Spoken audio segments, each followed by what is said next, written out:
तो आज अपन स्टार्ट करें। जो टॉपिक है वो है जनित्र के अभिलक्षण। अब आप केवल मेरी बातों पे ध्यान दोगे, बोर्ड पे देखें। तीसरी जनित्र के अभिलक्षण क्या होते हैं भी अभिलक्षण के अभिलक्षण क्या होते हैं अभिलक्षण। अब आप देखें इस अभिलक्षण में एक शब्द लिखा हुआ है जिसका नाम है लक्षण। क्या है? लक्षण। अब देखिए भी, जब भी अपन कोई मशीन डिजाइन करते हैं, मशीन क्या करते हैं? डिजाइन करते हैं। क्या वो डिजाइन करते सीधे मार्केट में आ जाती है? आपने बनाई, मान लेते कि मैंने एक 10 किलोवाट का डीसी जनरेटर बनाया और वो क्या सीधे मैं बिना उसको चेक किए सीधा मार्केट में बेच दें? क्या ऐसा संभव है? क्या ऐसा संभव नहीं है। उसकी अपन करते हैं टेस्टिंग। क्या करते हैं? टेस्टिंग। तो उसके अपन लक्षणों का पता करते हैं। लो लोड पे कैसा बिहेवियर है, पूर्ण भार पे चलाएंगे तो कैसा बिहेवियर है। जो जनित्र के किसी भी भार पर लक्षणों के बारे में बताता है वो होते हैं अभिलक्षण। क्या होते हैं? किसी भी भार पर, किसी भी भार पर लक्षणों के बारे में बताएगा वो कहलाते हैं अभिलक्षण। क्या कहलाते हैं? अभिलक्षण। अब अपने पास देखिए बच्चों, जो डीसी जनित्र के जो अभिलक्षण है वो कितने टाइप के होते हैं? 3 टाइप के। कितने टाइप के होते हैं? 3 टाइप। कितने टाइप के अभिलक्षण पढ़ेंगे? 3 टाइप के। तो पहला जो अभिलक्षण पढ़ते हैं उसे बोलते हैं खुला परिपथ अभिलक्षण। खुला परिपथ अभिलक्षण। खुला परिपथ अभिलक्षण।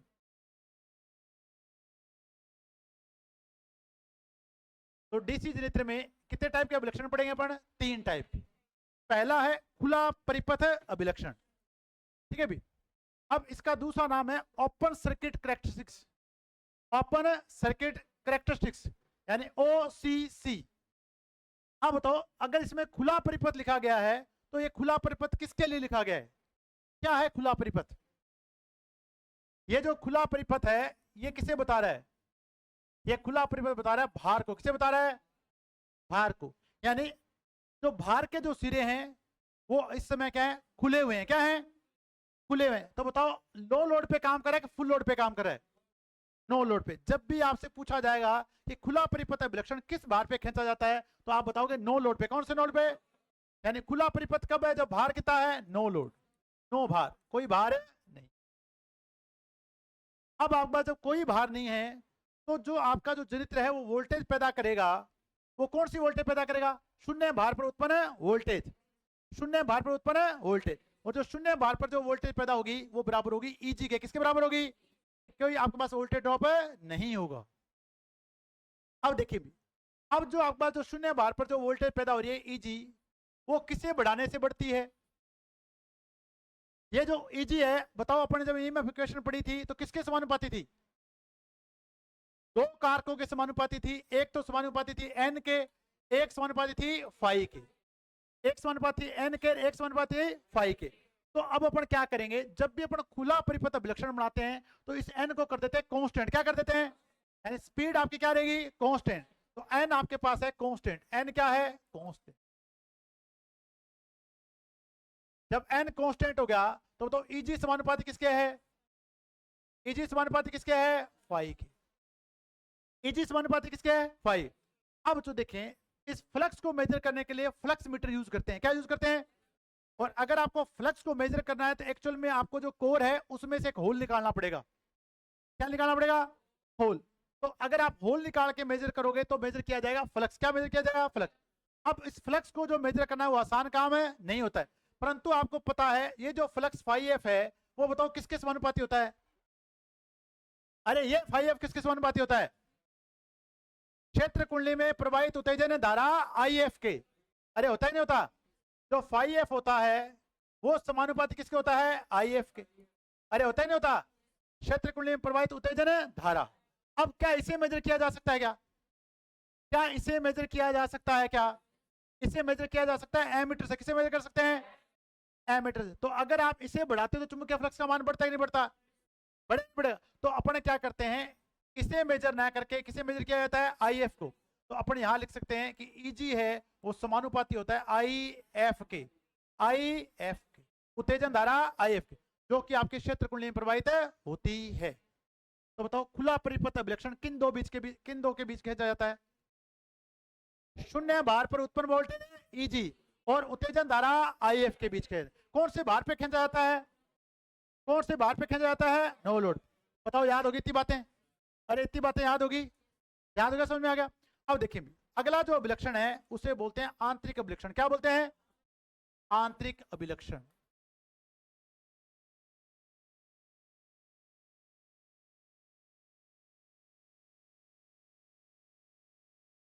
आंतरिक अभिलक्षण। अब देखिए भी, अब अगर अपन बात करें डीसी जनरेटर के बारे में, तो डीसी जनरेटर के अंदर क्या है? अंदर है आर्मेचर। क्या है अंदर? क्या है अंदर? तो क्या है? आर्मेचर ही तो है। अब इस आर्मेचर में पैदा हो रहा है विद्युत वाहक बल, और इस आर्मेचर में प्रवाहित हो रही है आर्मेचर धारा आई ए। तो आंतरिक का मतलब क्या है? जिसमें जो अंदर है, जो क्या है? अंदर। तो अब अपन क्या करेंगे, अगला अभिलक्षण खींचा जाता है जिसे बोलते हैं आंतरिक अभिलक्षण। क्या कौन सा अभिलक्षण है? आंतरिक अभिलक्षण। आर्मेचर में उत्पन्न विद्युत वाहक बल, आर्मेचर में उत्पन्न विद्युत वाहक बल वह आर्मेचर धारा के मध्य खींचा जाता है। अब आर्मेचर में उत्पन्न विद्युत वाहक बल का मान बताओ क्या है? ईजी। क्या है? ईजी। ईजी वर्सेज आईए, ईजी वर्सेज आईए। याद रहेगा नहीं रहेगा? तो अगर आपसे पूछा जाता है कि आंतरिक अभिलक्षण किसके बीच में खींचा जाता है, तो आर्मेचर में उत्पन्न वोल्टेज है ईजी, वह आर्मेचर में प्रवाहित धारा आईए के बीच खींचा जाता है। याद हो गया? अब देखो यहां पर कहीं पे मैंने खुला परिपथ लिखा है क्या? अगर आप आर्मेचर को ओपन कर दोगे तो क्या आर्मेचर में धारा प्रवाहित होगी? क्या आर्मेचर में धारा प्रवाहित है? नहीं होगी। समझ में आ गया? तो ये आपके खुले, जब आपका भार खुला होगा तब खींचा नहीं है, यानी आपका लोड लगा होना चाहिए। और लोड क्या है? कम से कहां बढ़ाते हैं? ज्यादा की ओर। कहां बढ़ाते हैं? ज्यादा की ओर। समझ में आ गया? तीसरा अभिलक्षण है जिसे बोलते हैं बाह्य अभिलक्षण। क्या बोलते हैं? बाह्य अभिलक्षण।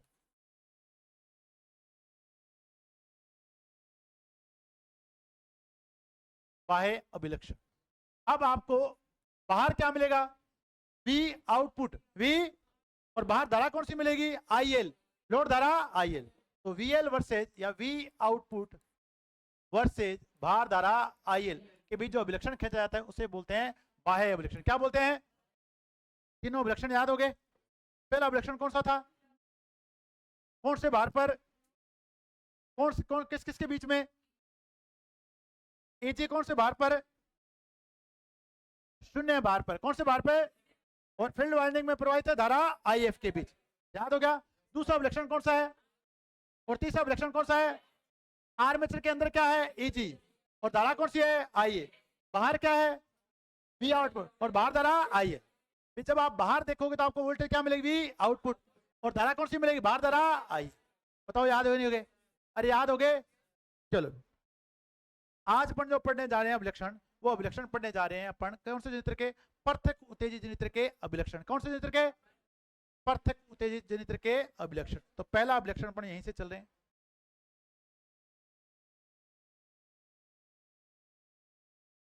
आज का जो टॉपिक है वो है पृथक उत्तेजित जनित्र के अभिलक्षण।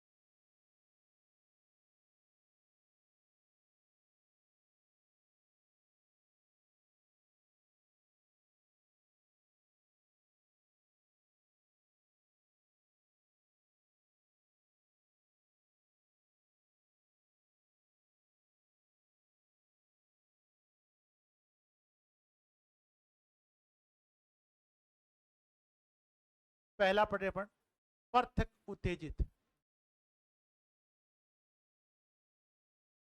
डीसी जनित्र के अभिलक्षण के अभिलक्षण।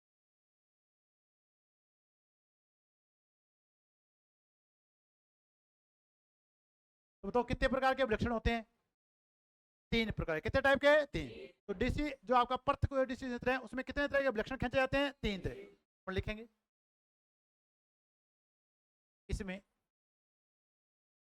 तीन प्रकार के अभिलक्षण होते हैं के अभिलक्षण।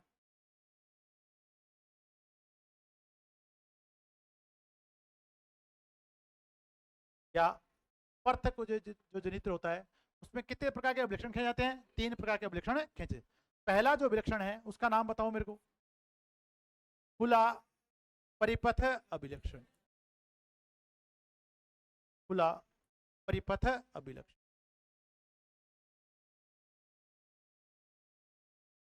शॉर्ट में इसका नाम क्या है भी? OCC, open circuit characteristics. याद हो गया अभी? तो पहला अभिलक्षण कौन सा है? खुला परिपथ अभिलक्षण। अब थोड़ा सा आप इस डायग्राम की तरफ देखिए। ये आपका पृथक उत्तेजित तभी होगा जब उसकी फील्ड वाइंडिंग को अलग से डीसी सप्लाई से संयोजित किया। पढ़ा हुआ है ना तुम्हारा? इतना तो याद है तुम्हें? तो ये आपके पास एक फील्ड वाइंडिंग है, इस फील्ड वाइंडिंग को अपने एक अलग से डीसी सप्लाई से संयोजित कर रखा है, और इस फील्ड वाइंडिंग में प्रवाहित धारा, जो धारा होगी वो कौन सी है? आईएफ। कौन सी है? उसे मेजर करने के लिए अपने क्या लगा रखा है? एमीटर। क्या लगा दिया? एमीटर। एमीटर को समांतर में लगाते हैं कि श्रेणी में लगाते हैं? और यहां पर इसने जो सर्किट यूज किया इसे बोलते हैं पोटेंशियल डिवाइडर। क्या बोलते हैं? Potential divider. यानी इसके सिरों पर अपने क्या करेंगे? जो अपने क्या करेंगे? वेरिएबल वोल्टेज देंगे। क्या देंगे? अगर आप वोल्टेज ज्यादा दोगे तो करंट ज्यादा जाएगा, और वोल्टेज कम दोगे करंट क्या जाएगा? सही है क्या? वोल्टेज जो डिवाइडर सर्किट होता है उसका काम क्या होता है? पोटेंशियल डिवाइडर का कि वेरिएबल वोल्टेज को प्रदान करना। यहाँ पे अपने क्या लगा रखे? DC supply. जो भी आपके पास डीसी का क्या है? सोर्स है। यहाँ अपने लगा दिया फ्यूज। ठीक है भी? अब अपन क्या करेंगे? जब भी आप ये अभिलक्षण देखोगे तो सबसे पहले आप बनाओगे संयोजन आरेख। क्या बनाओगे? तो आपने संयोजन आरेख कैसे बनाना देख लो। एक फ्यूज लगाया है, एक अपन ने क्या लिया है? पोटेंशियल डिवाइडर, यानी वेरिएबल वोल्टेज के लिए, और यहाँ पे अपने किसको जोड़ दिया? एमीटर की फील्ड वाइंडिंग। किसके साथ जोड़ दिया? एमीटर से। किसे जोड़ दिया? एमीटर। ये अपने यहाँ से जोड़ दिया। उत्तेजन धारा कौन सी जाएगी? आईएफ। अभी तक आपका स्विच क्या है? खुला है। अब आप इस साइड देखें, इस साइड में अपने क्या लगा दिया? क्या? फ्यूज। और यहाँ पे आर्मेचर धारा को मेजर करने के लिए क्या लगा दिया? एमीटर। यहाँ जो उत्पन्न वोल्टेज वो कौन सी होगी? ईजी। क्या होगी? ईजी। ऊपर वाला सिरा प्लस और नीचे वाला क्या है? माइनस। और यहाँ पे अपने क्या लगा दिया? वोल्टमीटर। और ये देखो बाहर के सिरे क्या कर दिए? बाहर के सिरे क्या कर रखे? तो इसलिए नाम क्या पड़ा? खुला परिपथ अभिलक्षण। खुला परिपथ है। अब मैं बार बार बताता हूँ आपको कि नाम में बहुत कुछ रखा है। बताता हूँ, बताता। तो नाम में बहुत कुछ रखा है, इसलिए नाम को आपको क्या रखना है? याद रखना है। अब अपन क्या करेंगे? अपने को इसमें जो संयोजन आरेख दिया गया है उसके अनुसार क्या बनाना है? ग्राफ बनाना है। क्या बनाना है? ग्राफ। या उसके अनुसार क्या बनाना है? डाटा लेने हैं, उस डाटा के अनुसार क्या बनाएंगे? ग्राफ। बनाया कभी ग्राफ आपने? अरे स्कूल में बनाया होगा ना। आपको डाटा दे रखे थे, सोमवार को इतनी बिक्री हुई, मंगलवार को इतनी बिक्री हुई, उसके अपन पॉइंट लगा लगा क्या बनाते हैं? ग्राफ। अब आप देखो इसमें होता क्या है। सबसे पहले ये जो कनेक्शन है इसको नहीं बंद करते हैं, ये खुला है। सबसे पहले फर्स्ट काम क्या करते हैं? इस जनित्र को रेटेड गति पे घुमाया जाता है। सबसे पहला काम क्या करेंगे? जनित्र को किस गति पे घुमाएंगे? जो भी आपको निर्धारित गति दे रखी है उस निर्धारित गति पर घुमाएंगे। अब बताओ, जब आप इसको निर्धारित गति पे घुमाओगे क्या इस वोल्टमीटर का पाठ्यांक प्राप्त होगा कि नहीं होगा? बताओ कौन कौन कह रहा प्राप्त होगा? बताओ कौन कह रहा प्राप्त होगा? अपने इसके सिरे तो खोल रखे हैं यहाँ पे। अरे खोल रखे नहीं खोल रखे? तो फिर कैसे वोल्टमीटर कैसे पाठ्यांक आ जाएगा? अरे कैसे आ जाएगा? अब आप एक चीज भूल गए, अवशिष्ट चुंबकत्व भूल गए ना? अरे भूल गए? अरे भूल गए ना? तो क्या अवशिष्ट चुंबकत्व के कारण यहाँ वोल्टेज नहीं मिलेगी आपको? मिनिमम वोल्टेज मिलेगी नहीं मिलेगी? वो आपके पास 4 वोल्ट हो सकती है, 6 वोल्ट हो सकती है, 10 वोल्ट हो सकती है, नहीं हो सकती? फिर आपने कैसे कहा कि वोल्ट में क्या पाठ्यांक नहीं मिलेगा? अब आपने क्या किया? सबसे पहले अगर आप इसे क्या घुमाओगे? रेटेड गति पे, तो अब आपका जो वोल्टमीटर है वो न्यूनतम पाठ्यांक आपको देगा, और वो जो पाठ्यांक प्राप्त होगा वो होगा अवशिष्ट चुंबकत्व के कारण। क्लियर है? अरे क्लियर है क्या? फिर अपन क्या करेंगे? जैसे अपन इसको रेटेड गति पे घुमा दिया, अब इस स्विच को कर देंगे बंद। क्या कर देंगे? बंद। ये स्विच अपन ने कर दिया क्लोज। क्या कर दिया? क्लोज। अब आप मेरे को बताओ, इस पोटेंशियल डिवाइडर को अधिकतम वोल्टेज पे रखेंगे या न्यूनतम वोल्टेज पे रखेंगे? इस यहां पर वोल्टेज अधिकतम देंगे या न्यूनतम देंगे? स्टार्टिंग में अधिकतम या न्यूनतम? जो अधिकतम करे हाथ खड़े करें। अगर आप उसको अधिकतम वोल्टेज दोगे तो अधिकतम धारा स्टार्टिंग में प्रवाहित हो जाएगी नहीं हो जाएगी? तो आपके पास अधिकतम वोल्टेज आ जाएगी, फिर ग्राफ कैसे बनेगा आपके पास? कैसे बनेगा ग्राफ? अरे ग्राफ बनाने के लिए वैल्यू को धीरे धीरे बढ़ाया जाता है। अरे बढ़ाते नहीं बढ़ाते? अरे बढ़ाते हैं। आप क्रिकेट देखते हो, जब वो दोनों पारियों का बार चार्ट दिखाता है, ऐसे ग्राफ बनाता है, यहाँ इसके इतने आउट हुए, 50 ओवर का एक साथ दे देता है, पता चल जाता है कि 50 ओवर बाद ये होने वाला है। देखा है कि नहीं देखा मैच में, ग्राफ बनाता है ना वो दोनों पारियों का, फिर एक साथ बना देता है। सबसे पहले अपन क्या करेंगे, इस पोटेंशियल डिवाइडर को न्यूनतम वैल्यू पे रखेंगे। क्या रखेंगे, यानी आपको पास यहां पर क्या होगी, न्यूनतम वोल्टेज होगी। क्या होगी, अब आर एफ का मान क्या रहेगा, फिक्स। क्या रहेगा, फिक्स। तो यहाँ पे जो फील्ड वाइंडिंग है इसका मान क्या रहेगा, फिक्स रहेगा। अरे प्रतिरोध मान फिक्स रहेगा नहीं रहेगा। तो अब अपन क्या करेंगे, जब आप न्यूनतम वोल्टेज दोगे तो बताओ अधिकतम धारा जाएगी, न्यूनतम धारा जाएगी। अगर मैं लिखूं इसको आई एफ बराबर वी बटा में आर एफ, वी बटा में इसका मान अधिकतम है, इसका मान क्या है, न्यूनतम। तो बताओ उत्तेजन धारा न्यूनतम जाएगी नहीं जाएगी। तो आपका फ्लक्स कम पैदा होगा ज्यादा होगा, क्योंकि फाई एफ है वो समानुपाती किसके है, आई एफ के। जब आपने धारा ही कम भेजी तो बताओ फाई एफ का मान कम होगा नहीं होगा, अरे होगा ही नहीं होगा। अब बताओ कम धारा भेजोगे तो क्या वोल्टेज ज्यादा मिलेगी कम मिलेगी, अरे अगर ये कम होगा तो ये भी क्या होगा, कम। तो बताओ वोल्टेज कम मिलेगी ज्यादा मिलेगी। अब आपको वोल्टेज थोड़ी सी ज्यादा मिलेगी केवल अवशिष्ट चुंबक के कारण जो वोल्टेज पैदा हो रही थी। मान लेते हैं कि अगर आपको पहले 4 वोल्ट पैदा हो रही थी, कितनी वोल्ट हो रही थी, अब 4 से वोल्ट बढ़ के कितनी हो जाएगी, 10 वोल्ट। कितनी हो जाएगी, 10। पर रेटेड वोल्टेज आपको नहीं मिलेगी। आप 2 साल आईटीआई करके आए और आपने 2 साल की आईटीआई में लैब देखी नहीं होगी, और मेरा ये पूर्ण विश्वास है आपके साथ। अगर आपको कोई एग्जामिनर आपसे पूछ लेना कि प्रैक्टिकल करेंगे कैसे, तो आपको पता नहीं होगा। और आईटीआई का पूरा नाम क्या है, इंडस्ट्रियल ट्रेनिंग इंस्टीट्यूट। आपको पूरा प्रैक्टिकल नॉलेज होना चाहिए। आपको जोड़ नहीं जाते तार। अब अपन क्या करेंगे, अब इस पोटेंशियल डिवाइडर की वैल्यू बढ़ाएंगे। तो बताओ यहां वोल्टेज का मान बढ़ेगा नहीं बढ़ेगा। जब वोल्टेज का मान बढ़ेगा तो बताओ क्या होगा, धारा का मान है, धारा का मान बढ़ेगा तो बताओ फाई एफ का मान बढ़ेगा नहीं बढ़ेगा। अब ये वोल्टेज आपके 10 से बढ़ के कितनी होगी, 20। कितनी होगी, 20। मान लेते कि इस 10 एम्पियर तक धारा आपके पास कितनी एम्पियर आ रही थी, 1 एम्पियर। कितनी आ रही थी, अब कितनी मान लो यहां से कितनी होगी, 2 एम्पियर। तो अगर आपकी धारा बढ़ी तो बताओ वोल्टेज बढ़ी कि नहीं बढ़ी। अब फिर अपन क्या करेंगे, वोल्टेज के मान को बढ़ाएंगे, वापस धारा का मान बढ़ेगा नहीं बढ़ेगा। फिर फाई एफ का मान है बढ़ेगा तो उत्पन्न वोल्टेज का मान है बढ़ेगा। अब मान लो कि अपने इस बार कितने एम्पियर कर दी, 4 एम्पियर। यहां बढ़ के कितनी वोल्ट होगी, 40 वोल्ट। कितने वोल्ट होगी, 40 वोल्ट। फिर अपने क्या किया, इसकी वैल्यू और बढ़ा दी, तो वी का मान और बढ़ा। तो फिर अपने पास क्या होगा, आई एफ का मान और बढ़ेगा। जब आई एफ का मान बढ़ेगा तो क्या बढ़ेगा, और क्या बढ़ेगा, उत्पन्न वोल्टेज बढ़ेगी नहीं बढ़ेगी। फाई एफ बढ़ेगा तो उत्पन्न वोल्टेज बढ़ेगी। मान लेते कि ये कितने एम्पियर हो गया, 6 एम्पियर। यहाँ कितना वोल्ट आ गया, 80 वोल्ट। कितना आ गया, 80 वोल्ट। अब क्या करेंगे, लगातार अपन धीरे धीरे धीरे धीरे वोल्टेज को बढ़ाते चले जाए, बढ़ा रहे हैं भी। अब स्टार्टिंग में क्या होगा, जैसे आप वोल्टेज को बढ़ाओगे धारा बढ़ेगी, धारा बढ़ेगी तो फाई एफ बढ़ेगा, फाई एफ बढ़ेगा तो उसी अनुपात में ईजी का मान है बढ़ेगा, ईजी का मान है बढ़ेगा। अब देखो इसमें हो क्या रहा है, ये हो रहा है ईजी बढ़ेगा कब, जब क्या बढ़े, फाई एफ बढ़े। कब बढ़ेगा, जब क्या बढ़े, आई एफ। ये आपके पास जब ऐसा ग्राफ होता है तो बताओ रेखिक ग्राफ बनता है, कौन सा बनता है, अरे ग्राफ क्या बनता है, रेखिक। समझ में आया नहीं है। जैसे जैसे आपके पास फाई एफ का मान बढ़ाते जाओगे, आई एफ का मान बढ़ेगा, किसका मान बढ़ेगा, फाई एफ। फाई एफ का बढ़ाओ तो किसका मान बढ़ेगा, ईजी। लगातार आपका ग्राफ बढ़ता चला जाए और आपको कौन सी रेखा मिलेगी, एक सीधी रेखा। क्या बनेगी, सीधे रेखिक। अब यहां से नहीं चालू होगा, मैं आपको बताऊं कहां से चालू होगा। वोल्टेज का लेवल पहले आपके पास क्या होगा, और वो होगा क्यों, अवशिष्ट चुंबकत्व के कारण। अब बताओ क्या होगा, अब जैसे जैसे अपन क्या करेंगे, धारा का मान बढ़ाएंगे, क्या कोर सेचुरेट होना स्टार्ट हो जाएगी नहीं हो जाएगी, क्या एकदम ही सेचुरेट हो जाएगी, एकदम सेचुरेट नहीं। जैसे आप धारा का मान बढ़ाओगे अब क्या होगा, धारा का मान तो ज्यादा बढ़ेगा, फ्लक्स का मान कम बढ़ेगा। धारा का मान है, फ्लक्स का मान है कम बढ़ेगा, यानी अब आपकी जो कोर है वो संतृप्त होना चालू हो चुकी है। अब थोड़ी देर बाद आप धारा का मान तो बढ़ाओगे पर फ्लक्स भाई साहब कहते हैं हैंड्स अप।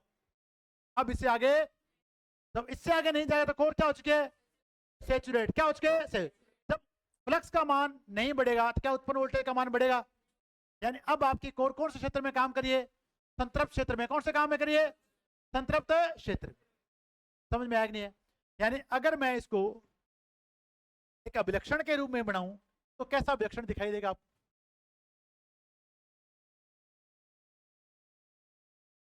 अब बताओ इसे बढ़ाने से कौन बढ़ रहा है, पहले ये बताओ। क्या इजी को बढ़ाने से फाइव बढ़ रहा है क्या? वेरी गुड, कहां थे आप इतने दिन? क्या इजी को बढ़ाने से फाइव बढ़ रहा है क्या? तो किसे बढ़ाने से कौन बढ़ रहा है? आईएफ को बढ़ाने से क्या बढ़ रहा है? आईएफ को बढ़ाने से कौन बढ़ रहा है? अब आपको इस बात की गांठ मान लेनी है कि जिसे बढ़ाते हैं वो हमेशा एक्स अक्ष पे होता है। कौन से पे होता है? और जिसको बढ़ाने से जो बढ़ता है वो कौन से एक्स पे होता है? वाई एक्स पे। एक्चुअल में क्या, मुझे आपकी प्रतिभाओं पे इतना ज्यादा भरोसा है ना कि हो सकता है आपसे पूछ ले ग्राफ और यहां रख दे आईएफ और यहां क्या रख दे एजी, आप उसको भी क्या करे होगे? सही करे होगे। क्या करे होगे? तो इस बात का हमेशा ध्यान रखना है कि बढ़ाया किसे जा रहा था? आईएफ को। बढ़ कौन रहा था? फाइव। फाइव के बढ़ने से कौन बढ़ रहा था? एजी। तो जो बढ़ रहा था वो कौन से एक्स पे जाता है? और जिसे बढ़ाया जा रहा था वो कौन से एक्स पे जाता है? याद रहेगा। अब अपने पास क्या है, ये अपने बनाया ग्राफ। अब आप बताओ जब आपका ये स्विच खुला था, ये आपका स्विच क्या था? खुला था। तो बताओ इस आईएफ धारा का मान कितना था? इस आईएफ धारा का मान बताओ कितना था? जब ये स्विच खुला था इस आईएफ धारा का मान बताओ कितना था? जीरो। कितना था? जीरो। क्या उस आईएफ धारा के जीरो होने पे भी आपको वोल्टेज मिली थी कि नहीं मिली थी? 2 से 4 वोल्ट। और वो वोल्टेज किसके कारण मिली थी? अवशिष्ट चुंबकत्व के कारण। ठीक है, उसे बोलते हैं रेजिडुअल वोल्टेज। क्या बोलते हैं? अवशिष्ट वोल्टेज। क्या बोलते हैं? अब आप देखो यहां से, अब क्या मैं यहां पर अगर मैं बना रहा हूं तो क्या इस आईएफ का मान यहां पे कितना लिखूं? क्या लिखूं? जीरो। सही लिखा है। इस केस में स्विच एस था वो क्या था? ओपन था कि नहीं था? जब स्विच एस ओपन था तो आईएफ धारा का मान कितना था? कितना था? जीरो। क्लियर है सभी का? अब इस आईएफ पर जब इस आईएफ का मान जीरो था तो क्या इस ईजी का मान जीरो था क्या? 2 volt, 4 volt, 6 volt, 8 volt, 10 volt, कुछ ना कुछ मिल रहा था। यानी जब इसका मान जीरो था तो यहां पर कुछ वोल्टेज मिली थी नहीं मिली थी? अब ये जो वोल्टेज थी वो कौन सी वोल्टेज थी? Residual voltage. कौन सी थी? या अवशिष्ट चुंबकत्व के कारण उत्पन्न वोल्टेज। याद हो गया? यानी यहां कुछ ना कुछ क्या वोल्टेज थी। देखो मैं आपको एक एक बात गहराई से समझाना चाह रहा हूं। क्वेश्चन का कोई लेवल नहीं होता है। क्वेश्चन जो आपको आता है वो बेहद आसान होता है, जो आपको नहीं आता है वो बेहद मुश्किल होता है। बस इतना ही अंतर होता है क्वेश्चन में। समझ में आ गया? अब इस ग्राफ को मैं क्या जीरो से चालू करूं या ऊपर से चालू करूं? ऊपर से, क्योंकि आपको जब स्टार्टिंग में आईएफ का मान जीरो था तो भी आपको कुछ ना कुछ आउटपुट वोल्टेज मिल रही थी। अब ये जो वोल्टेज थी वो थी अवशिष्ट चुंबकत्व के कारण, जिसे बोलेंगे रेजिडुअल वोल्टेज। क्या बोलेंगे? अब अपने पास क्या बच्चों देखिए यहां के बाद अब अपने क्या किया, जैसे ही स्विच को क्लोज किया, क्या किया? क्लोज। जैसे स्विच को क्लोज करेंगे कुछ ना कुछ उत्तेजन धारा प्रवाहित होना स्टार्ट हो जाएगी, नहीं हो जाएगी? अब जैसे कुछ ना कुछ उत्तेजन धारा प्रवाहित होना स्टार्ट हो जाएगी तो बताओ इस वोल्टेज का मान बढ़ना चालू हो जाए नहीं हो जाएगा? और इस धारा का मान भी इधर बढ़ना चालू हो जाए नहीं हो जाएगा? तो जैसे आप बच्चों देखिए इस वोल्टेज का मान बढ़ाओगे तो धारा, इस धारा का मान बढ़ाओगे वोल्टेज का मान बताओ सीधा समानुपाती बढ़ेगा नहीं बढ़ेगा? बढ़ेगा। सच बताओ। अब देखो इस ग्राफ से आपको क्या मिल रहा है, देखिए जैसे जैसे अपन इसका मान बढ़ाते जा रहे हैं, जैसे जैसे अपन इसका मान बढ़ाते जा रहे हैं तो देखो आई का मान बढ़ रहा है साथ में।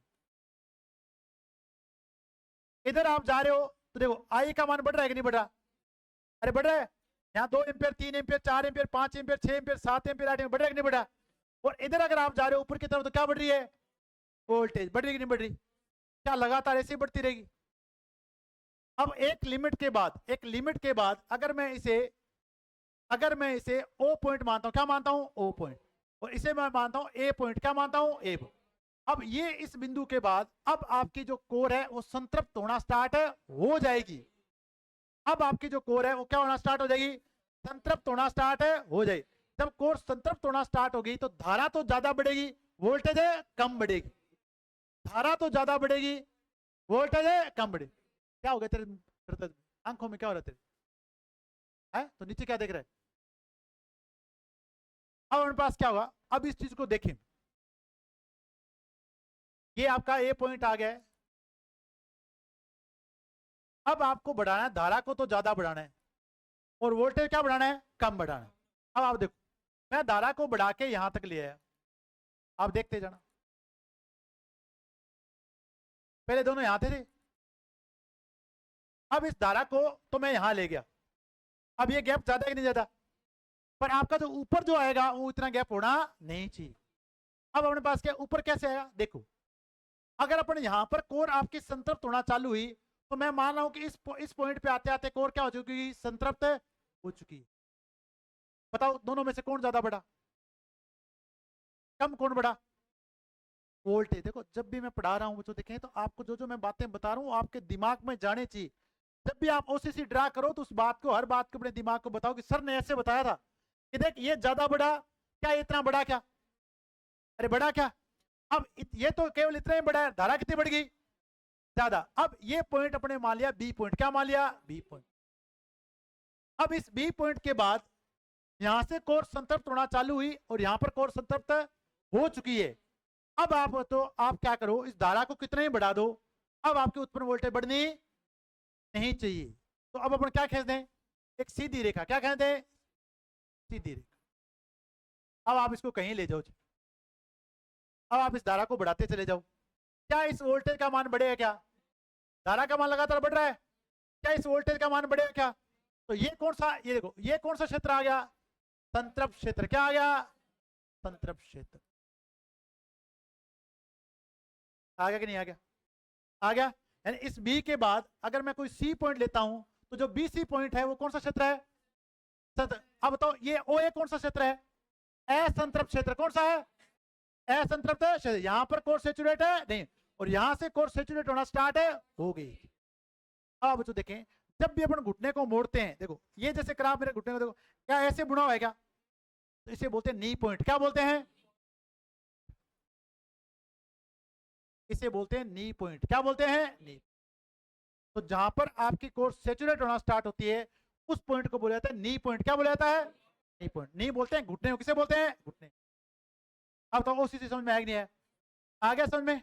अब ये जो अपने वक्र बनाया है इसे बोलते हैं खुला परिपथ अभिलक्षण, क्या बोलते हैं, खुला परिपथ अभिलक्षण। क्लियर हो गया, किस किस के बीच में खींचा बताओ, इजी के कौन से भार पे है, at no load, EG at no load, है कि नहीं है। यहां पर कौन सी धारा है, आई, यहां पे कौन सी धारा है, आई। और आइए बताओ कौन सी धारा है, उत्तेजन धारा, कौन सी धारा है, उत्तेजन धारा। बताओ समझ में आया कि नहीं है, बना लो ग्राफ अब, बताओ बना लो क्या। अब ये जो वोल्टेज थी इसका नाम कौन सी वोल्टेज है, अवशिष्ट, अवशिष्ट वोल्टेज।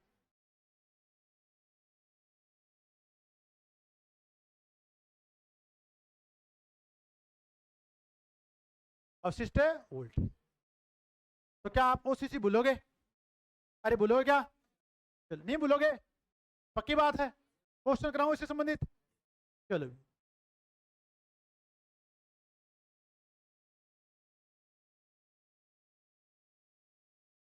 बताओ,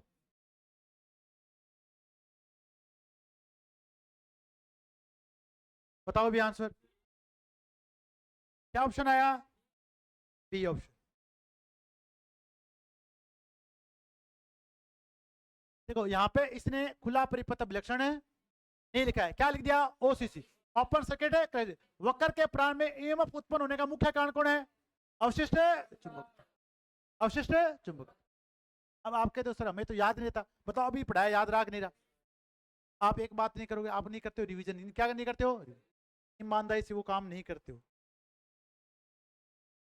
ये बताओ क्वेश्चन।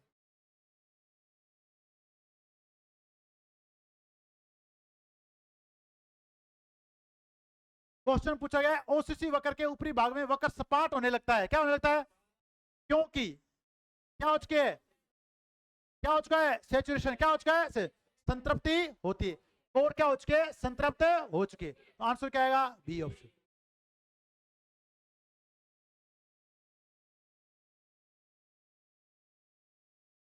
बताओ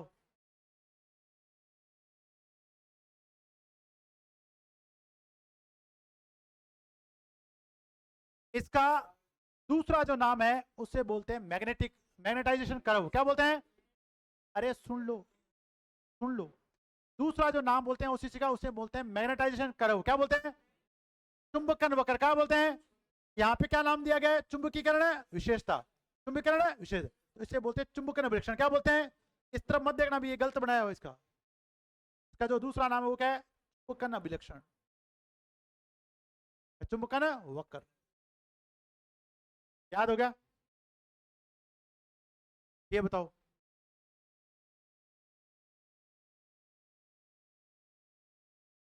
कौन से बार पे खींचा जाता है? नो लोड पे। कौन से बार पे? ओसीसी कौन से बार पे खींचा जाता है? No load. चलो, प्रारंभिक भाग कैसा होता है? कौन सी रेखा? सीधी रेखा। कौन सी रेखा? सीधी रेखा। क्या आपको ओसीसी समझ में नहीं है? आ गया समझ में? अरे एक एक बात समझ में आई नहीं आई? क्या क्वेश्चन कर पा रहे हो आप? देखो मैं बार बार आपको कहता हूँ, तो देखिए मेरे को बड़ा ऐसे कई बार दुख होता है, मैं बहुत ईमानदारी से आपको नौकरी लगाने के लिए प्रयास कर रहा हूँ। बस थोड़ा सा आप ईमानदार हो जो मेरे साथ। दिल्ली दूर है,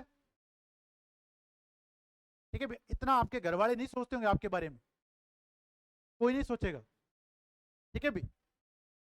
आपको सब माल बना बना बनाया तैयार मिलता है? ये बताएं आंसर। निम्न में से कौन सा क्षेत्र बिना अवशिष्ट चुंबकत्व के भी वोल्टेज उत्पन्न कर सकता है? इसका आंसर आएगा पृथक उत्तेजित डीसी। क्यों भी बच्चों, देखिए क्यों? क्यों? इसका कारण बताऊं क्यों। देखो, अगर आपके सब उत्तेजित हैं, क्या है? सब उत्तेजित की फील्ड वाइंडिंग में तो धारा कब जाएगी? जब आर्मेचर में वोल्टेज पैदा होगी। और अगर उसमें अवशिष्ट चुंबकत्व है ही नहीं तो बताओ धारा जाएगी कहां से? और जब तक धारा नहीं जाएगी क्या वोल्टेज पैदा होगी? क्या क्या वोल्टेज पैदा होगी? और इसमें तो अपन धारा देते ही नहीं देते। धारा क्या देते हैं? अलग से। तो अलग से देखो तो बताओ काम चल जाएगा नहीं चल जाएगा? तो इसलिए कौन सा जनित है जिसमें पृथक उत्तेजित डीसी जनित है? याद रहेगा? सारे क्वेश्चन याद हो गए? चलो,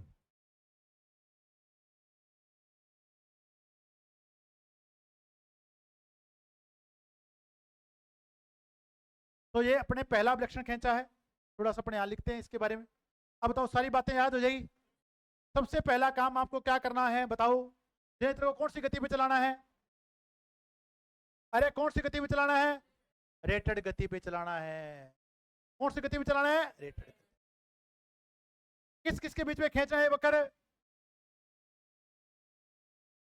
उत्पन्न वोल्टेज है ईजी, वह उत्तेजन धारा आई। याद रहेगा?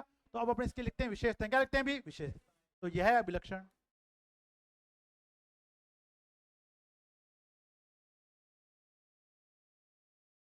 शून्य भार पर उत्पन्न वोल्टेज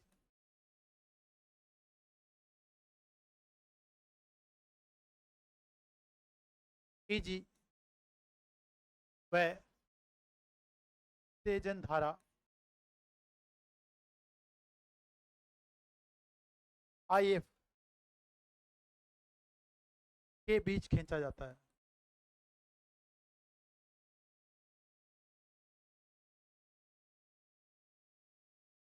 याद हो गया पहला पॉइंट?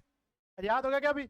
अब दूसरा अपन क्या करेंगे, जब स्टार्टिंग में आप ऑब्जेक्शन खींचेंगे तो आपका जो जनित्र है वो किस बार पे चला जाएगा? किस गति पे चला जाएगा? रेटेड गति पे। जनित्र को रेटेड गति पे चलाया जाता है।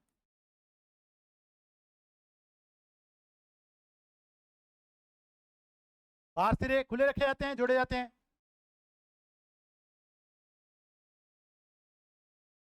बाहर सिरे खुले रखे जाते हैं। एक नंबर पॉइंट। दो नंबर, बाहर सिरे खुले रखे जाते हैं।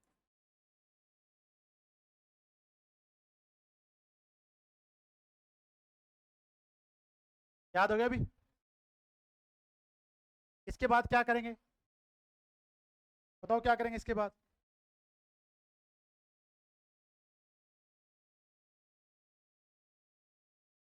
अब क्या करेंगे बताओ? बताओ। अब क्या करेंगे,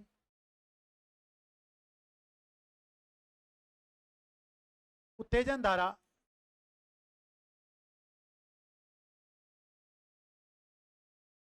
IF को धीरे धीरे बढ़ाया जाता है।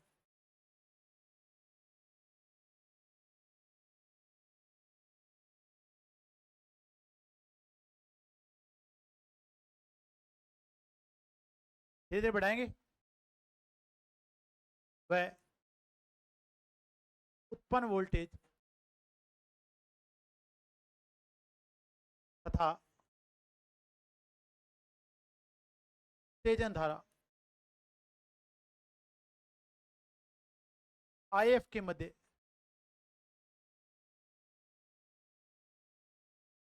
वक्र खींचा जाता है।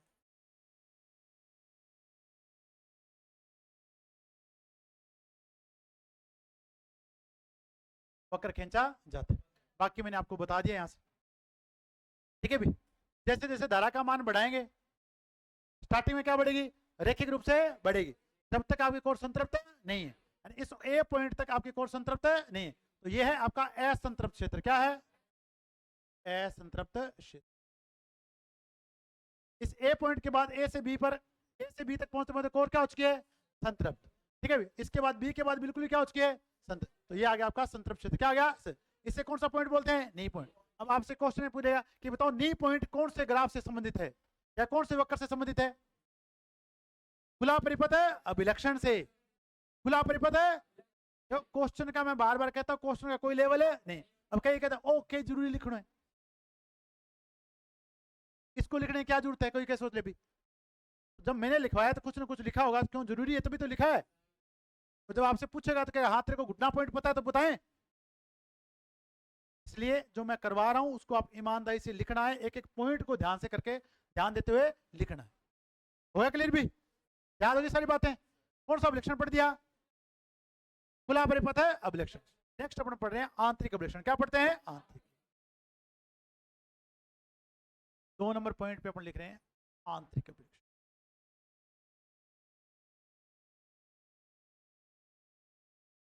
सेकंड है आंतरिक।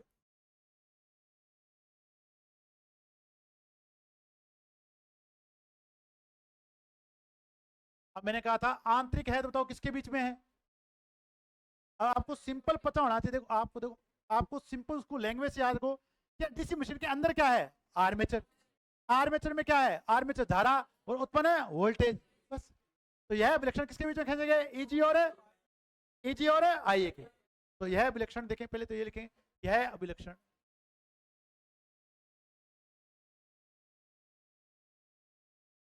आर्मेचर में उत्पन्न वोल्टेज, आर्मेचर में उत्पन्न वोल्टेज व आर्मेचर धारा, आर्मेचर धारा आईए के मध्य खींचा जाता, के मध्य खींचा जाता।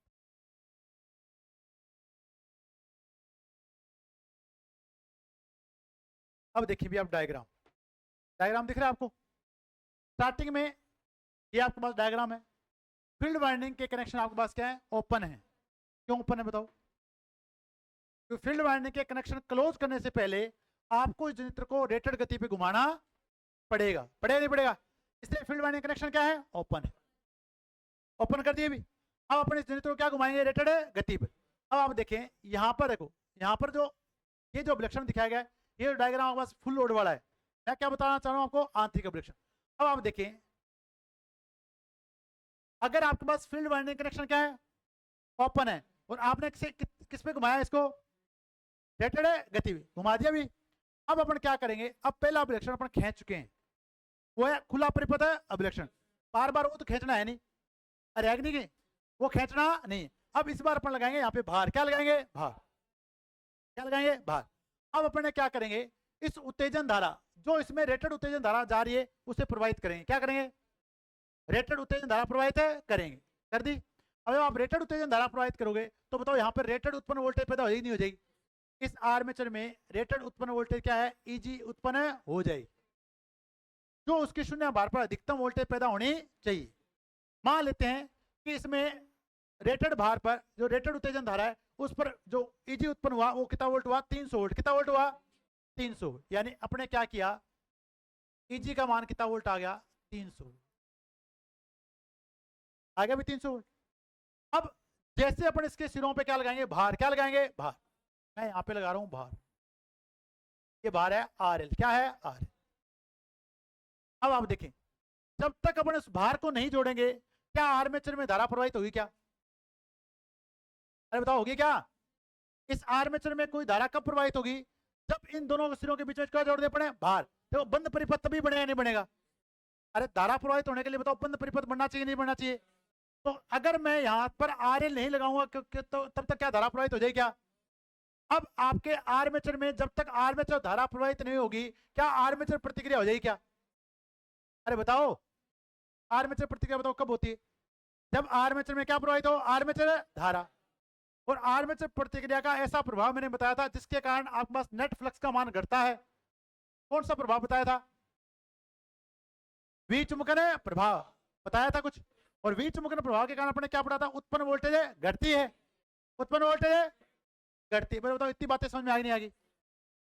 अब क्या होगा, देखिए मैं आपको ग्राफ याद कराना चाह रहा हूं, ग्राफ चालू कहां से होगा, ग्राफ चालू कहां से होगा। अब अपन ने क्या कहा कि जब आप इसमें कोई आर्मेचर धारा नहीं प्रवाहित हो रही है उस केस में आपको अधिकतम वोल्टेज कितनी मिली है, 300 वोल्ट। कितनी वोल्टेज मिली है। अब तो ये ग्राफ किस किस के बीच में खींचना है, आर्मेचर में उत्पन्न वोल्टेज आर्मेचर धारा आईए के बीच। अब किसे बढ़ाने से कौन प्रभावित होगा, बताओ बताओ। आर्मेचर को धारा को बढ़ाने से कौन प्रभावित होगा, ईए या ई जी। अरे होगा कि नहीं होगा, क्यों होगा देखते हैं।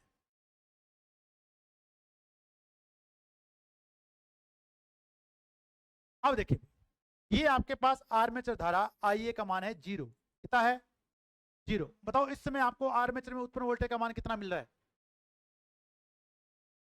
0 या 300, 0 या 300, 300।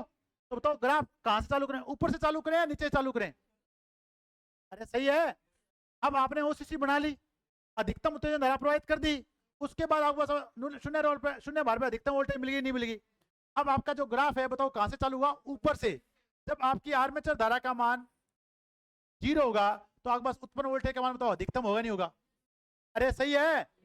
आर्मेचर धारा का मान कितना है, 0, तो उत्पन्न वोल्टेज का मान कितना है, 300, अरे अधिकतम हो गया। अब अपन क्या करेंगे, जैसे ही मैं इस आरएल प्रतिरोध को लगाऊंगा तो क्या यहां से आर्मेचर धारा प्रवाहित होना चालू हो जाएगी नहीं हो जाएगी। जैसे आर्मेचर धारा प्रवाहित होगी तो आर्मेचर चालकों में धारा प्रवाहित होगी नहीं होगी। अब आर्मेचर चालक अपना फ्लक्स पैदा करेंगे नहीं करेंगे, और वो मुख्य फ्लक्स का क्या करेंगे, विरोध। तो नेट फ्लक्स घटेगा या बढ़ेगा, जब नेट फ्लक्स का मान घटेगा तो बताओ उत्पन्न वोल्टेज का मान घटेगा या बढ़ेगा। अब आप भार और बढ़ा रहे हो तो आर्मेचर धारा का मान और बढ़ेगा नहीं बढ़ेगा, तो बताओ फ्लक्स का मान और घटेगा नहीं घटेगा। तो बताओ अगर मैं लगातार इस आर्मेचर धारा का मान इधर बढ़ा रहा हूं तो क्या उत्पन्न वोल्टेज का मान ऊपर जाएगा या नीचे आएगा, अरे ऊपर आएगा नीचे आएगा। देखो मैं आपको दो जनित्र के लक्षण पढ़ा रहा हूं, एक तो शंट के, एक तो पृथक के, दूसरे शंट के। दोनों एक साथ चलेंगे, दोनों को डायग्राम क्या आएंगे, एक ही आएंगे। अब आप दो, जैसे जैसे अपन ने आर्मेचर धारा का मान बढ़ाया तो आर्मेचर प्रतिक्रिया प्रभाव बढ़ा कि नहीं बढ़ा, तो उसके कारण उत्पन्न वोल्टेज का मान है घटा। तो अब अपन क्या करेंगे, जब आपका जनरेटर रेटेड धारा पे काम करा होगा तो बताओ आपके पास उत्पन्न वोल्टेज का मान कम हो जाए नहीं हो जाएगा, अरे बता दो। अरे उत्पन्न वोल्टेज का मान कम हो जाए नहीं हो जाएगा। अगर आपके पास आर्मेचर धारा का प्रभाव नहीं होता तो आपको पूर्ण भार पे बताओ ये वोल्टेज मिलती कि नहीं मिलती, पर अब बताओ वोल्टेज घट के मिल रही कि नहीं मिल रही। ठीक है, मैंने इसको ग्राफ को थोड़ा और नीचे बना दिया, मैं इसको सही करता हूँ, इसमें ज्यादा वोल्टेज चेंज नहीं होता है। अभी मैं आपको लेके आता हूँ, ठीक है भी। तो जो चीज आप बनाओ बच्चों देखें उसकी ऑथेंटिसिटी होनी चाहिए, ऐसे नहीं अपनी मर्जी से क्या अर्थ तक लिया फिर ये डिफरेंशियल कंपाउंड बन जाएगा। क्या बन जाएगा, आपका एक एक वैल्यू आपकी मायने रखती है भी नोट्स पे। अब सही लग रहा है, यानी आर्मेचर प्रतिक्रिया प्रभाव के कारण उत्पन्न वोल्टेज का मान है घटेगा। अब ये जो वोल्टेज ड्रॉप हुई, मान लेते हैं कि आपके बाद जैसे जैसे आप पूर्ण भार की ओर गए रेटेड धारा, आपने रेटेड आर्मेचर धारा प्रवाहित की, ये वोल्टेज घट के 300 से होगी 280, कितनी होगी 280। बताओ ये 20 वोल्टेज किसके कारण कम हुई? आर्मेचर प्रतिक्रिया प्रभाव के कारण। और इस वोल्टेज ड्रॉप को बोलेंगे आर्मेचर प्रतिक्रिया प्रभाव वोल्टेज ड्रॉप। बताओ समझ में आई नहीं? तो बताओ ये कौन सा ड्रॉप हो गया? आर्मेचर प्रतिक्रिया प्रभाव ड्रॉप, वोल्टेज ड्रॉप। समझ में आया? तो अब बच्चों देखें, ये जो अभिलक्षण मैंने खींचा हुआ है ये नीचे आता हुआ है ऊपर जाता हुआ है? कौन सा अभिलक्षण है? आंतरिक अभिलक्षण। कौन सा अभिलक्षण है? कौन सा अभिलक्षण है? समझ में आ गया? अगर मैं इसमें ओसीसी बनाता तो ओसीसी बताओ इससे ऊपर होती कि नहीं होती? ओसीसी नीचे वाला कौन सा है? आंतरिक। और इससे नीचे वाला और लेके आएंगे वो होगा बाह्य। क्या होगा? बाह्य। तो अब अपने पास क्या बच्चों देखिए, इस पॉइंट पर आपकी अधिकतम आर्मेचर धारा प्रवाहित हो रही होगी, आई ए। और आई कौन सी है? अभी फुल लोड पे। कौन सी लोड पे है? समझ में आएगी नहीं है? तो फुल लोड पे आर्मेचर धारा जब आएगी तो आपके पास उत्पन्न वोल्टेज का मान ये रह जाए, नहीं रह जाएगा? ये आपके पास क्या बोलोगे? ईजी एट, बताओ क्या, कौन से पे लिखूं? At full. ओपन सर्किट में क्या लिखा था? EG at no load, EG at no load. समझ में आएगी नहीं है? अगर मैं इस चरित्र की बात करूं, अगर मैं इसमें कंपनसेटिंग वाइंडिंग लगा देता हूं और इंटरपोल लगा देता हूं तो क्या आपका आर्मेचर प्रतिक्रिया प्रभाव जीरो हो जाए, नहीं हो जाएगा? तो आपको नो लोड से लेकर फुल लोड तक बताओ वोल्टेज कांस्टेंट मिलेगी नहीं मिलेगी? अरे मिलेगी क्या? नो लोड से फुल लोड तक वोल्टेज क्या मिलेगी? कांस्टेंट। जब नो लोड से फुल लोड तक वोल्टेज कांस्टेंट मिलेगी तो इस जनरेटर को काम मिल जाता है, एक तो बैटरी चार्जिंग में कहा लेते हैं, बैटरी चाहे, एक काम लेते हैं इलेक्ट्रोप्लेटिंग में। क्या लेते हैं? इससे पहले मैंने आपको एक जनरेटर बताया था, लेवल कंपाउंड। क्या पढ़ाया था? याद आ रहा है? लेथ मशीन के प्रचालन में याद आ रहा है कुछ? एक इससे नीचे वाला बताया था मैंने आपको, डिफरेंस कौन सा बताया था? Under compound. क्या बताया था? उसको भी अपने किसमें काम में लिया था? इलेक्ट्रोप्लेटिंग में। अब आपको दो कैसे बता दिया? क्या आपके पास जब नोकिया का फोन होता था क्या बात नहीं होती थी क्या? और क्या आज सैमसंग से ही बात होती? बात उससे भी होती थी। अरे होती थी। जब अपने पास था ही प्रत्यक्ष उत्तेजित तो उसी को बैटरी चार्जिंग में काम लोगे नहीं लोगे? उसी को आप इलेक्ट्रोप्लेटिंग में काम लोगे नहीं लोगे? उसके बाद कौन सा बन गया? शंट बन गया, सीरीज बन गया, लेवल बन गया, ओवर बन गया, अंडर बन गया, डिफरेंशियल बन गया। बाद में उनको काम में लेना चालू कर दिया। तो क्या प्रत्यक्ष उत्तेजित जनरेटर को बैटरी चार्जिंग में काम नहीं ले सकते? ले सकते हैं। ले सकते हैं, ले सकते? क्या इलेक्ट्रोप्लेटिंग में काम में ले सकते हैं? क्यों? कि आपको वोल्टेज क्या मिल रही है? कांस्टेंट। क्या मिल रही है? बताओ समझ में आई नहीं है? मैंने एप्लीकेशन भी याद कर। तो आपको अभिलक्षण कौन सा मिल गया बच्चों? देखें, आंतरिक अभिलक्षण कौन सा मिलेगा? अब ये जो ड्रॉप है, इस ड्रॉप को क्या नाम दे दूं मैं? आर्मेचर प्रतिक्रिया प्रभाव। आर्मेचर प्रतिक्रिया प्रभाव वोल्टेज। समझ में आएगी नहीं है? अब आप घर पे जाके जब ईमानदारी से बनाओगे ना अपने दिमाग को समझा समझा के कि भाई ये यहां से नहीं चालू होगा। अरे क्यों नहीं चालू होगा? कि बताना है उसको कि अब अपने पास अधिकतम उत्तेजन धारा प्रवाहित हो रही है, तो वोल्टेज अपने पास अधिकतम है, तो बताना है उसको। आप क्या करोगे? पेज लोगे, 3 ओसीसी बन गई।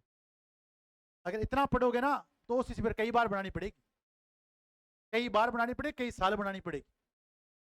ठीक है भाई? जो भी टॉपिक बढ़ाया जाए उसको ढंग से पढ़ो जाके, तब आपको चीजें क्या रहेंगी? याद रहेंगी। अब तो याद हो गया? कौन सा अभिलक्षण बना दिया?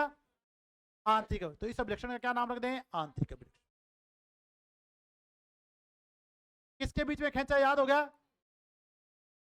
आंतरिक अभिलक्षण।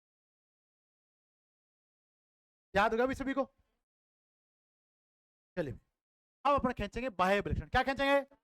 अब बाह्य अभिलक्षण आपको यहीं से मिल जाएगा, ज्यादा दूर जाने की जरूरत नहीं। अब देखिए, अगर मैं भार लगा रहा हूं तो आपने अपने क्या पढ़ा था कि जो V आउटपुट है उसका फॉर्मूला, आपको इक्वेशन तो याद होगी होगी, IA/RA। याद है क्या? अरे याद है ना? अब आप देखो, जब आप इसको, जब मैंने यहाँ पे कोई भार नहीं लगाया था, इसका मान 0 था, तो क्या ये वोल्टेज ड्रॉप 0 था? क्या 0 था? अरे कोई भार नहीं लगाया था, वोल्टेज ड्रॉप 0 था कि नहीं था? तो V आउटपुट और AG बराबर हो गए कि नहीं हो गए? अरे हुए कि नहीं हुए? पर जैसे आपने भार स्टार्ट किया बढ़ाना तो दो प्रभाव आए। पहला तो आया आर्मेचर प्रतिक्रिया प्रभाव, वो तो रहेगा अंदर। क्या रहेगा? अंदर। दूसरा आपके आर्मेचर में हुआ वोल्टेज ड्रॉप, आर्मेचर में क्या हुआ वोल्टेज ड्रॉप। जब आपके आर्मेचर में वोल्टेज ड्रॉप हुआ तो बताओ ये बढ़ेगा नहीं बढ़ेगा लगातार। जब आई ए का मान बढ़ेगा तो आर ए का मान बढ़ेगा नहीं बढ़ेगा, आई आर ए का मान बढ़ेगा, इस वोल्टेज ड्रॉप का मान बढ़ेगा। तो क्या लगातार आपके आउटपुट वोल्टेज का मान घटेगा नहीं घटेगा, अरे घटेगा नहीं घटेगा। कब, जब क्या बढ़ा रहे हो आप भार, और इसमें जितना आई ए होता है उतना आई एल होता है कि नहीं होता, कौन से जनित्र में, प्रत्येक उत्तेजित डीसी जनित्र में। तो अपने पास तीसरा जो अभिलक्षण है उसे बोलते हैं बाह्य अभिलक्षण। क्या बोलते हैं, बाह्य अभिलक्षण। मैं इसको आगे बढ़ा रहा हूं, देखिए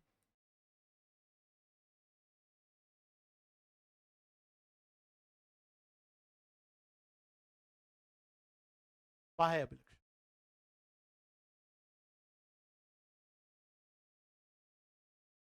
जब मैं पढ़ाता हूं तो तुम्हें बिल्कुल समझ में नहीं आता ना, फिर बाद में क्या होता है, फिर बाद में क्या होता है, फिर बाद में क्या होता है, क्या होता है फिर बाद में तुम्हारे, बाह्य अभिलक्षण। तो ये अभिलक्षण किसके बीच में खींचेंगे, बी आउटपुट में बाहर धारा आई एल के। तो यह है अभिलक्षण।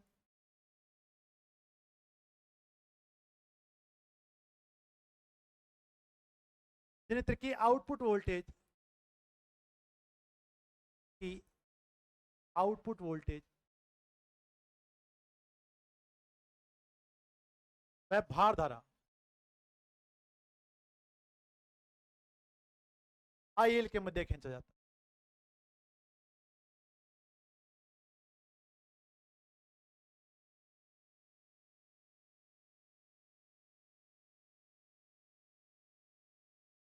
आई एल के मध्य खींचा जाता है, ठीक है भी। अब अपने पास देखिए,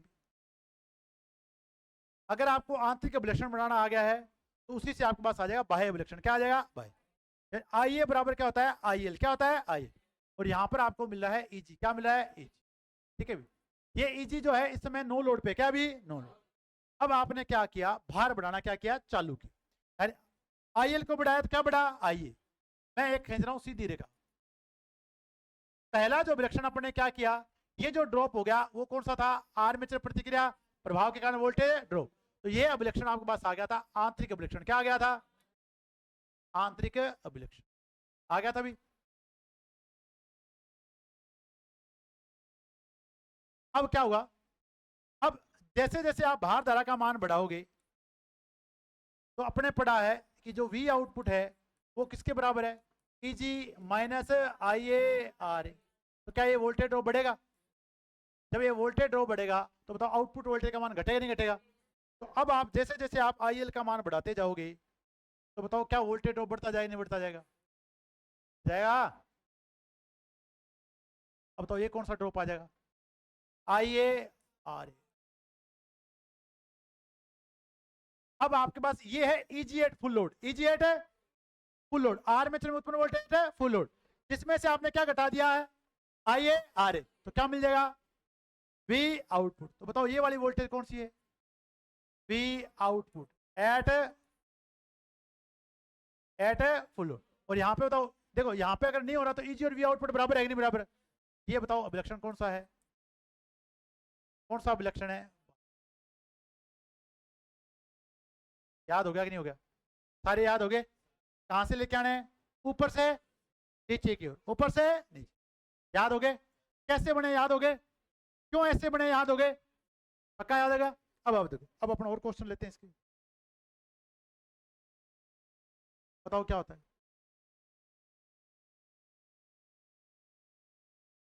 आंतरिक अभिलक्षण ओसीसी से नीचे क्यों होती है, कौन सा ड्रॉप हो गया, आर्मेचर, आर्मेचर प्रतिक्रिया के कारण। बताओ कौन सा आंसर सही है, बी ऑप्शन। होगा कि नहीं होगा सही, आंसर आ रहे हैं आपके। चलो अगला क्वेश्चन देखें, आंतरिक अभिलक्षण किसके बीच खींची जाती है, ईजी और ईजी और आई ए के बीच में। याद हो गया। चलो ओसीसी वक्र के प्रारंभ में उत्पन्न होने का मुख्य, ये तो हो ही गया अपना, ओसीसी वक्र ये भी हो गया। बाह्य अभिलक्षण बताओ, वी और वी और आई सही है। ये क्वेश्चन बताओ, बाह्य विशेषता आंतरिक विशेषता से नीचे क्यों होती है? कौन सा ड्रॉप हो गया? IAR। बाह्य विशेषता आंतरिक विशेषता नीचे क्यों होती? ये रिपीट होगा, रिपीट होगा, रिपीट होगा ये क्वेश्चन। ये अपना हो ही गया, ठीक है भाई, ये हो गया, ये भी हो गया, ये भी हो गया। चलो अब बताओ क्वेश्चन हो रहे कि नहीं हो रहे तुम्हारे? अब आपको इस रिफ्लेक्शन से क्या क्वेश्चन पूछे जा सकते हैं? क्या ऐसे क्वेश्चन पूछे जा सकते हैं आपसे? है क्या? 3 ग्राफ हैं और तीनों ग्राफ से क्वेश्चन पूछे जा सकते। अब देखें, अब आप घर पे लेके आए पृथक उत्तेजित डीसी जनरेटर, और जैसे आपके घर पे आया आपने उसे रेटेड गति पे घुमाया, पर उसने फिर भी वोल्टेज पैदा नहीं की। तो अब आपको पता करना है कि क्या क्या संभावित कारण हो सकते हैं कि आपका जो डीसी जनरेटर है वो वोल्टेज पैदा नहीं कर। अब आपको बताओ क्या रट्टा मारना है, समझ के याद करने? समझ के याद करने तो मेरे तरीके से याद करेंगे, कर लोगे? अब आप देखो, आप इसको तरीके से समझना। देखो मैं कहता हूँ पढ़ने के बच्चों, पढ़ने का तरीका है समझना, और अगर आपको समझ में आ गया तो चीजें क्या रहेंगी? याद रहेंगी। अगर आप उसको समझोगे नहीं तो चीजें आपको याद नहीं रही। अब पृथक उत्तेजित में अगर आपसे पूछा जाए कि वोल्टेज उत्पन्न न होने के क्या क्या संभावित कारण हो सकते हैं, पहले आपने क्या लिखना है? पृथक उत्तेजित।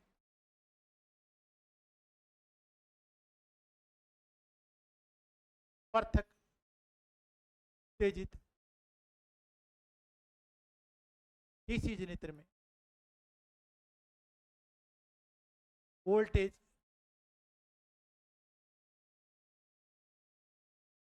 उत्पन्न न होने के संभावित कारण। क्या क्या कारण आपके पास हो सकते हैं वोल्टेज उत्पन्न न होने? देखिए सबसे पहला भाग आपके पास आता है फील्ड वाइंडिंग। क्या आता है? Field winding. ये आपके पास सबसे पहला भाग है, फील्ड वाइंडिंग। इस फील्ड वाइंडिंग को आपको सप्लाई देनी है डीसी। क्या देनी है? प्लस है माइनस। अब अगर मैं कहूं कि अगर ये बैटरी डिस्चार्ज हो चुकी है, ये बैटरी क्या हो चुकी है? क्या अब आपकी डीसी सप्लाई उपलब्ध है वहां पे? क्या है क्या? तो क्या वोल्टेज मिलेगी? क्या वोल्टेज मिलेगी? आपको 2 वोल्ट 4 वोल्ट मिल जाएगी, वो मिल सकती है। क्या आपको रेटेड वोल्टेज मिलेगी क्या? तो सबसे पहला कारण बताओ क्या होगा? आपकी जो फील्ड वाइंडिंग है उसके सिरों पर चेक करनी है क्या डीसी सप्लाई उपलब्ध है या। याद हो गया पहला कारण? अरे याद हो गया क्या? पक्का याद हो गया? चलो अब आपने क्या किया? ओ महाराज पर बोर्ड पे देख। अब आपने क्या किया? चेक किया कि यार डीसी सप्लाई तो प्रॉपर आ रही है। आपने क्या किया? एक मल्टीमीटर लिया और वोल्टेज चेक की, हाँ 12 वोल्ट प्रॉपर सप्लाई आ रही। अब आपने चेक तो कर लिया प्रॉपर आ रही है, पर फिर भी यहां पर आपका जो फ्लक्स है वो पैदा। अब बताओ फ्लक्स पैदा नहीं होने का दूसरा संभावित कारण क्या हो सकता है? एक सेकंड एक सेकंड एक सेकंड, मैं आपको तरीके से लेके आऊंगा, अब मेरे को बताने दो। ये कंडीशन आपकी सप्लाई उपलब्ध है, क्या फील्ड वाइंडिंग में धारा प्रवाहित हो जाएगी? क्यों नहीं हुई धारा प्रवाहित? फील्ड वाइंडिंग कनेक्शन क्या है? ओपन है। क्या है? क्या आपका पृथक जनरेटर वोल्टेज पैदा कर देगा? सप्लाई है आपके पास, क्या पैदा कर देगा? तो सिरे से चलने, याद हो गया नहीं हो गया? कारण पता चल गया? अगर अब आप चेक करोगे, यहां लगाओगे एमीटर, क्या लगाओगे? और एस एमीटर में चेक करोगे धारा, क्या चेक करोगे? अगर आपके पास फील्ड वाइंडिंग ओपन है तो क्या धारा प्रवाहित होगी? क्या नहीं होगी। क्लियर है? समझ में आ गया? चलो दूसरा कारण याद हो गया, फील्ड वाइंडिंग के सिरे क्या है? ओपन है। याद हो गया बच्चों? देखें अब वापस मैं इसको लेके चलता हूँ, मैंने तार वापस लगा दी। अब आपने चेक किया फील्ड वाइंडिंग के जो सिरे हैं वो भी आपके क्या है? सही है। तो कहा आप फील्ड वाइंडिंग के अंदर तो जा सकते नहीं, आपने लगाया एमीटर। क्या लगाया आपने? बाहर यहाँ पे क्या लगा दिया? एमीटर। उसमें चेक किया कि धारा तो प्रॉपर है जा रही, फिर भी वोल्टेज पैदा नहीं हुई। चलो भी अब आपके सिरे ये ऐसा कनेक्शन कोई बना हुआ है अंदर से, क्या धारा फील्ड वाइंडिंग में जा रही है डायरेक्ट जा रही है नीचे? क्या इसमें फील्ड वाइंडिंग में धारा जा रही है? एमीटर में तो आ रही है। क्या फील्ड वाइंडिंग में जा रही है क्या? क्यों नहीं जा रही है? फील्ड वाइंडिंग क्या हो चुकी है? बताओ, 3 कारण भूल हुए क्या? याद हो गए? तीनों कारण किससे थे?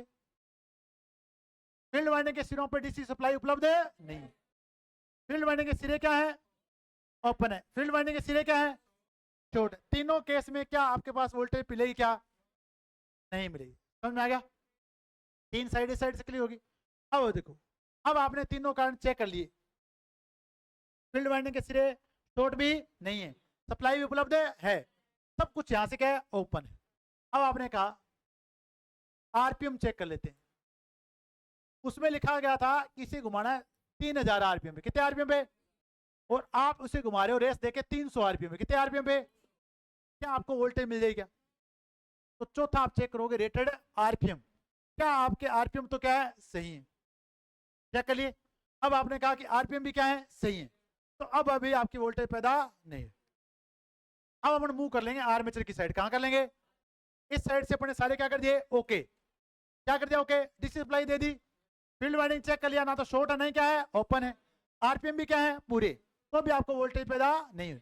अब आपकी वोल्टेज पैदा होगी, वो पैदा कहां पे होगी? आर्मेचर में। ये आपके पास आर्मेचर। इस वोल्टेज कहां पैदा होगी? आर्मेचर में। अब आपके पास आर्मेचर से होते हुए वोल्टेज कहां पहुंचेगी? बाहर में। अरे सही है क्या? ब्रश से पहुंचेगी यहां तक आपके पास? अरे पहुंचेगी। अब आपने क्या किया? अब आपके पास यहाँ पे वोल्टेज है नहीं आ रही। क्यों नहीं आ सकती बताओ यहाँ पे वोल्टेज? बताओ। सही है। अगर आपके आर्मेचर के टर्मिनल ओपन हो चुके हैं अंदर से, वो राइजर तक पहुंच ही नहीं रहे हैं, तो क्या आपको आउटपुट में वोल्टेज मिलेगी क्या? जो वोल्टेज पैदा हुई क्या कम्यूटेटर खंडों तक पहुंचेगी क्या? तो चौथा कारण, पांचवा कारण क्या है? आपकी आर्मेचर वाइंडिंग क्या है? ओपन है। क्या है? फील्ड ओपन है तो भी नहीं मिलेगी। ठीक है भी, अगर ये ओपन है तो भी नहीं मिलेगी। कौन सी ओपन है? आर्मेचर। अब तो देखिए, ओपन तो नहीं है, मिली हुई, तो क्या है? क्या है? शॉर्ट। अगर शॉर्ट हो चुके तो क्या आपको आउटपुट वोल्टेज मिलेगी क्या? आउटपुट वोल्टेज नहीं मिलेगी। कितने कारण याद करा दिए? अरे कितने करा दिए? कितने करा दिए? Armature open, field open, armature open, armature short है, फील्ड शॉर्ट। याद हो गया? कितने हो गए? डीसी सप्लाई उपलब्ध है 5। सप्लाई आपके आरपीएम क्या है? कम। कितने हो गए? अब आपके पास ये सारे जो रीजन मैंने बताए वो सब आपने चेक कर दिए। फील्ड वाइंडिंग भी सही है, सब कुछ सही है, फिर भी आपको वोल्टेज मिले नहीं रही। अब तो वोल्टेज मिलती कहाँ पे? ब्रश के बाद में। ब्रश के, ब्रश कहाँ जुड़ा होता है? कम्यूटेटर में। अगर ब्रश कम्यूटेटर से सही ढंग से जुड़ ही नहीं रहा तो क्या आपको आउटपुट वोल्टेज मिलेगी क्या? आपके संयोजन ही सही नहीं है, आपका जो दबाव है वो उचित है नहीं है। ब्रश तो आपका ऊपर है और नीचे घूमे जा रहा है, घूमे जा रहा है, कनेक्ट ही नहीं हो रहा उससे, क्या वोल्टेज मिलेगी क्या? तो क्या ब्रश और कम्यूटेटर के बीच में उचित संयोजन हो रहा है क्या? और अगर उचित संयोजन नहीं हो रहा तो क्या आपको आउटपुट वोल्टेज मिलेगी क्या? अब संयोजन क्यों नहीं हो रहा है ये भी कारण आपको पता होना चाहिए। संयोजन तभी नहीं होगा जब आपके कम्यूटेटर में जो सतह है वो उसमें क्या हो चुकी है? पिटिंग हो चुकी है। क्या हो चुकी है? पर और यह आपने कर दिया ओवर ग्रीसिंग। क्या कर दिया? आपने कहा कई जन्मों का ग्रीस एक साथ ही लगा देते हैं। ठीक है, मेरा पोता ही उसके बाद ग्रीस लगाए, इतना ग्रीस एक साथ ही लगा देते हैं कम्यूटेटर पे। जब आपका कम्यूटेटर पर इतना ज्यादा ग्रीसिंग कर दोगे तो क्या ब्रश और उसके बीच में संपर्क हो पाएगा क्या? क्या आपको आउटपुट वोल्टेज मिलेगी क्या? कितने कारण याद करा दिए? 8। कितने याद करा दिए? 8। अगर इनमें 8 में से कोई भी एक मिसिंग है, आपको जनरेटर की आउटपुट वोल्टेज मिलने वाली नहीं। बताओ याद हुए कि नहीं हुए? अब या तो मार लेना रट्टा। क्या मार लेना? रट्टा। Field winding open, field short, armature open, armature short. ठीक है, या तरीके से क्या करना? याद करना, समझ के क्या करना? या देखो इसमें जो जो टर्मिनल है वो मैंने आपको बता दिए। सबसे पहले कौन आएगी? Field winding. फील्ड वाइंडिंग पे चेक करेंगे डीसी सप्लाई। अगर सप्लाई आए तो करंट जाएगा। अब सप्लाई भी दे दी, करंट क्यों नहीं जा रहा? कि फील्ड वाइंडिंग के सिरे क्या है? ओपन। अब आपने क्या लगा दिया? एमीटर। करंट भी जा रहा है पर फील्ड वाइंडिंग में नहीं जा रहा है, फील्ड वाइंडिंग के सिरे क्या हो चुके हैं? तो तीनों कारण में आपको वोल्टेज मिलेगी नहीं। ठीक है, फिर आपको दिखाने रेटेड आरपीएम। अगर आपके पास रेटेड आरपीएम पे काम करिए तो आपको आउटपुट वोल्टेज मिलेगी, मिलेगी नहीं मिलेगी? ये चेक कर लिया, ये आर्मेचर का, ये फील्ड का खत्म हो गया। अब किस पे आ जाओ? आर्मेचर पे। आर्मेचर को चेक करो, क्या आर्मेचर ओपन है क्या? सही है। तो क्या शॉर्ट है क्या? नहीं है। तो फिर चेक किसे चेक करें? कम्यूटेटर को। क्या कम्यूटेटर पे बहुत सारे खड्डे हो चुके हैं क्या? और अगर बहुत सारे खड्डे हो चुके हैं तो इनके बीच में उचित संपर्क नहीं होगा। किसके बीच में उचित संपर्क नहीं होगा? ब्रश और कौन? तो क्या आपको आउटपुट वोल्टेज मिलेगी क्या?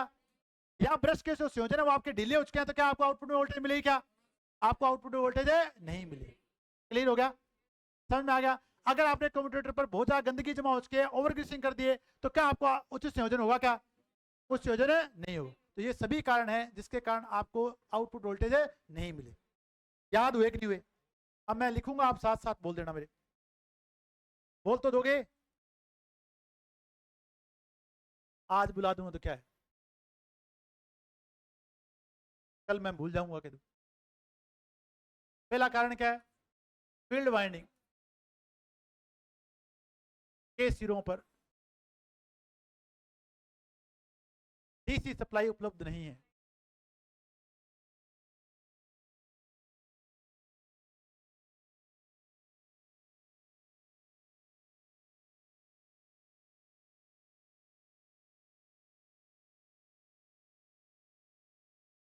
दूसरा, फील्ड वाइंडिंग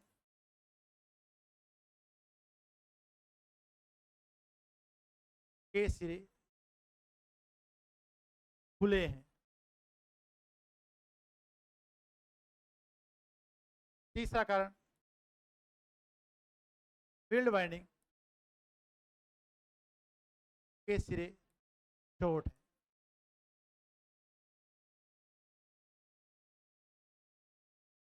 चौथा कारण, घूर्णन गति रेटेड गति से कम है।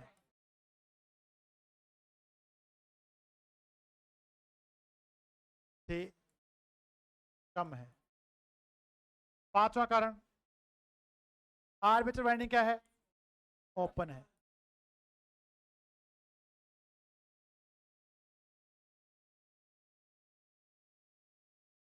छठा कारण, आर्मेचर वाइंडिंग शॉर्ट है।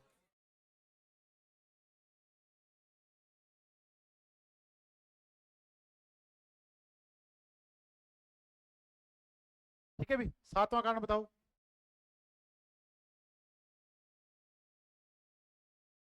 कम्यूटेटर सतह पर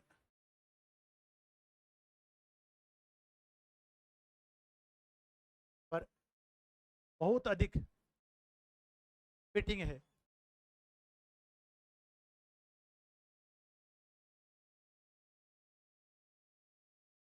बहुत अधिक फिटिंग है, गंदगी जमा है।